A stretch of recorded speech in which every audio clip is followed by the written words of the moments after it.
Lightning flickers somewhere in Earth's atmosphere dozens of times every second. Most of these electrical flashes remain in the clouds, with only about a fifth of them reaching low enough to strike trees, buildings, or the ground. Yet lightning bolts in the clouds deliver a unique and powerful punch of their own. They're directly linked to events that produce some of the highest energy radiation naturally found on Earth: terrestrial gamma-ray flashes, or TGFs for short. A display of lights above the storm. Presented by Science at NASA. In 2015, European Space Agency, or ESA, astronaut Andreas Mogensen was on board the International Space Station, or ISS, photographing the tops of thunderstorms from Earth orbit. And he saw something very interesting indeed: blue jets. Blue jets are a type of transient luminous event, or TLE, flashes and glows that appear above storms that are results of activity occurring in and below those storms. Blue jets pulse from the tops of intense thunderstorms and reach up toward the edge of space. In January 2017, researchers at Denmark's National Space Institute published their analysis of his observations in Geophysical Research Letters. Mogensen was able to capture clear video as the station flew over the Bay of Bengal, and they were amazed by what that video showed. Olivier Chanrion, lead author of the publication, reported that during 160 seconds of video footage, 245 pulsating blue discharges were observed, corresponding to a rate of about 90 per minute. One of the blue jets observed reached 25 miles or 40 kilometers above sea level. Visual evidence of TLEs wasn't available until 1989.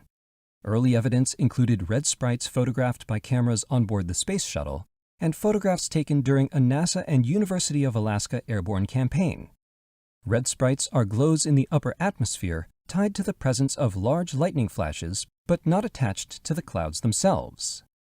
In recent years, the ISS has afforded astronauts the opportunity to photograph a number of natural light shows produced at the tops of thunderstorms. A 2013 study by researchers from the French Alternative Energies and Atomic Energy Commission analyzed pictures from the NASA Crew Earth Observations Facility aboard the station. The pictures revealed 15 sprites and their parent lightning flashes.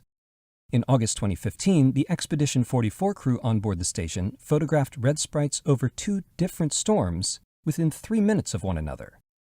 First over the American Midwest, and then near the coast of El Salvador. These sprites reached as high as 62 miles or 100 kilometers above the surface of the Earth. All of these studies are contributing to researchers' understanding of lightning and thunderstorms, how they form and develop over time, and why storms produce different TLEs in different circumstances. However, according to Tim Lang, atmospheric scientist at NASA's Marshall Space Flight Center, TLE studies have been, to an extent, fortunate observation. We've gotten better at finding them, but it's mostly case-based analysis. NASA and partner agencies are advancing in their efforts to make continuous storm observations. NASA's Lightning Imaging Sensor, or LISS, was installed on the International Space Station in February 2017 as part of the DoD Space Test Program. LISS on the station is the latest in a line of instruments used to locate and detect lightning over a large region of the Earth's surface. The Atmosphere-Space Interactions Monitor, or ASIM, will be installed outside Europe's Columbus Laboratory on the ISS later this year. Torsten Neubert, ASIM principal investigator, says, "The instruments will monitor thunderstorms and their effects on Earth's atmosphere, gathering information about blue jets and other TLEs, as well as flashes of X and gamma rays. LISS and ASIM will be providing data that gives researchers the opportunity to analyze storms from both below and above. All of these studies are adding to our knowledge of how storms evolve and change, helping improve storm models that could lead to better predictions and forecasts." For more science from above the clouds, visit www.nasa.gov/station. For electrifying updates, stay tuned to science.nasa.gov.